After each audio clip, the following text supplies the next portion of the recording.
এই যে গাইজ দেখতে পাচ্ছেন আজকের পাখাটি এই যে সাপুরে চলে এসেছে হাটের দিনে ধান হাটের সামনে দেখতেছেন সাপের কেরামতি খেলা। এই যে সাপুরিয়া কি করতেছে জানেন? এই যে তার চামড়াটা একটু খুলে দিতেছে। আমরা দেখি ক্রুশ আস্তে পথে দেখি না সাপের ক্রুশ, গোমা সাপের ক্রুশ, যে কোনো সাপের ক্রুশ দেখি না, সেই ক্রুশটা সাপ কিন্তু ছাড়ে। এখন কিন্তু সাপটা তার কাছে ধরার পড়ার কারণে সে এখন এটা নিজে নিজে করতেছে, খালাচ্ছে। অবশ্যই ভিডিওটা সম্পূর্ণ দেখার চেষ্টা করবেন, দেখবেন কিভাবে ক্রুশটা ছাড়ে দেয়। তারপর দেখেন সাপটার যৌবনটা কিভাবে ফেরত আসবে। আজকে আমি আপনাদেরকে পুরো ভিডিওটা দেখার জন্য অনুরোধ করব। অবশ্যই দেখবেন।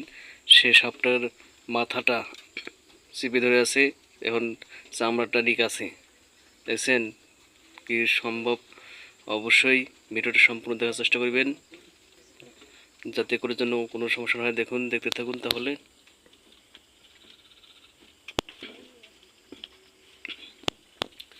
পুরো ভিডিওটা দেখার চেষ্টা করবেন কিভাবে সে সাপটাকে মানে ক্রুশটা ছাড়ায়। দেখেন, আর যদি সাপুরিয়ার কাছে যদি সে না ধরা পড়তো তাহলে কিন্তু সে নিজেই যে কোনো জায়গায় একটা ক্রুশ ছাড়তো। সাপটা হচ্ছে কালগমা, এটা অনেক ধরছে, এটা গর্তে ধরছে, পাবনা জেলায় গর্তে ধরছে এটা।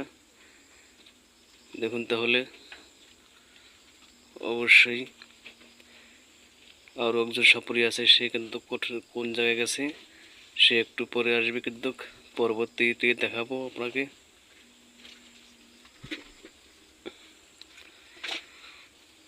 দেখতে থাকুন কিভাবে খালায়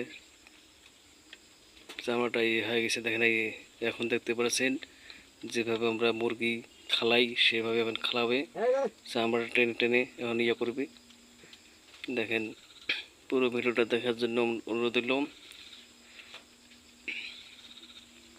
দেখেন কিভাবে কি করতেছে। দেখেন একবারে যেরকম আমরা কুচিয়ে খালাই না, সেইভাবে খালাচ্ছে, কুচিয়ে খালাচ্ছে। এই সাপ কিন্তু কটা ঢোঙ্গাতে আছে বড় বড়। দেখেন তার কেরামতিটা দেখেন নিজে, মানে এই ক্রুজের কারণে সাপটার গায়ে ব্যথা, এই জন্য সে নড়াচড়া একটু কম করেছিল।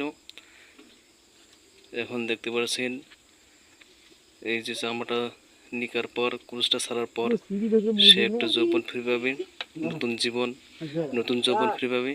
তার যৌবনের শক্তিটা হবে অনেক বেশি। দেখেন কিভাবে এই যে ক্রুজটা বাইর করতেছে, দেখেন সবাই দেখতেছে।